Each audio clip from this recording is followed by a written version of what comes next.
Welcome students, class 7, subject science, chapter number 7, sound and hearing. Today we will start the next topic on page number 90, that is saying sounds. We cannot actually see sounds, but with a microphone connected to an oscilloscope, we can show sound waves as a wave on a screen. What is an oscilloscope? Oscilloscope is a device for viewing oscillations by displaying on screen. When sound waves enter the microphone, the vibrations are changed into electrical signals. Then oscilloscope uses these electrical signals to produce a wavelength, and then we can see a wave on a screen. Here in the diagram you can see that there are the sound waves which are shown in the screen in the form of waves.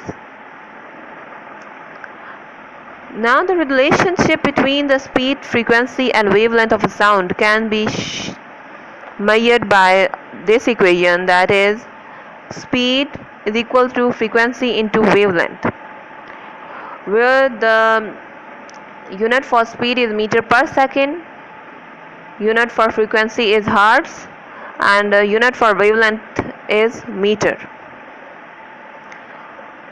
We can also denote this equation as V is equals to F lambda, where we denote speed by V, frequency by F and wavelength by lambda.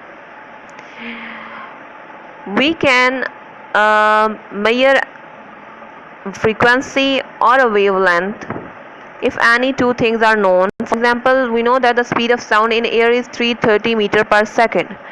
If one of the other thing is known, that is for example frequency is known, and we know the speed of sound as well, so we can find the wavelength. Similarly, if wavelength is known and we have to find the frequency, so wavelength is known, speed we already know that 330 meter per second, so we can find frequency.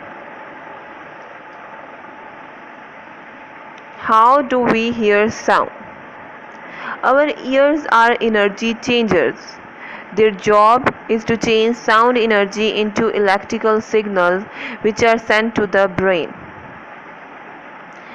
Vibrations from a vibrating object such as musical instrument enter the ear and make the ear inside vibrate. Okay, what happened next? Here you can see in the diagram that first of all the air inside the ear canals begins to vibrate. First of all, when sound from the surrounding come into our ears, the air inside the ear canal begins to vibrate. This makes the eardrum vibrate, and then when eardrums start vibrating, this makes the bones vibrate, and when the bones start vibrating, this makes the liquid inside the cochlea vibrate. Now due to the vibration in the cochlea, this set up a signal inside the nerve cell which transfer the signals to our brain. So this is the system through which the sound from the surrounding enters to our ear and then goes to our brain.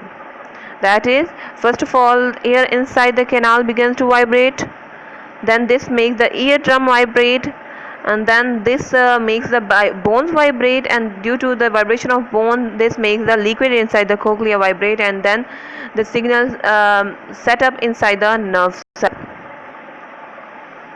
Now noise pollution and soundproofing.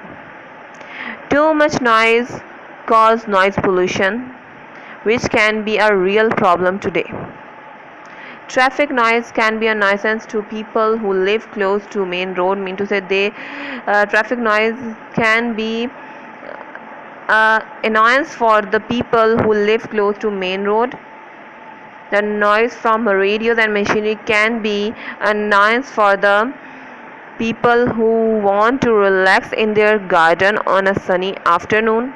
And even in the school, too much noise can also be a form of annoyance to the student wanting to learn. Noise level can be measured with a sound meter. Okay, here is a device that is used to measure the sound level, noise level, that we call the sound meter. A sound meter converts sound energy into electrical energy, which is displayed on a scale. Noise is measured in decibels. Okay, decibel is a unit that is used to measure noise.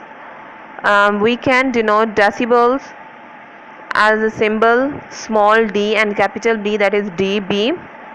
I am again repeating that decibel is a unit that is used to measure the noise, and we denote it as small d and capital D. As the scale increases by 10 decibel, the loudness is 10 times larger. So 40 decibel is 10 times louder than 30 decibel. Similarly, 50 decibel is 10 times larger than the 40 decibels. And talking to someone is therefore 100 times louder than whispering to them, because when we are whispering it is of less decibels, and when we are talking to someone it is of higher decibels, so it is 100 times louder than the whispering. Now, soundproofing. There are some type of material which absorbs sound energy.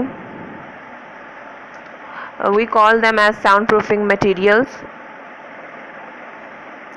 When we walk into an empty room, we usually hear echoes. The walls, floor and ceiling reflect the smallest sound. It may take several seconds for the sound energy to be absorbed so that the sound fades away. Sound travels much more quickly through solids than through air.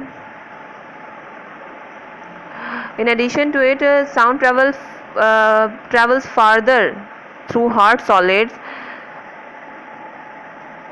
and soft material like soft foams, bedding and fabrics, all they absorb sound energy, and they are useful in making soundproofing materials. So if we use such type of materials in any room where the chances of reflection is more, so here the chances of noise is less, because these soft materials, these soundproofing material absorb the sound. Even layers of newspaper or rag boxes will stop the transmission of sound across the surface.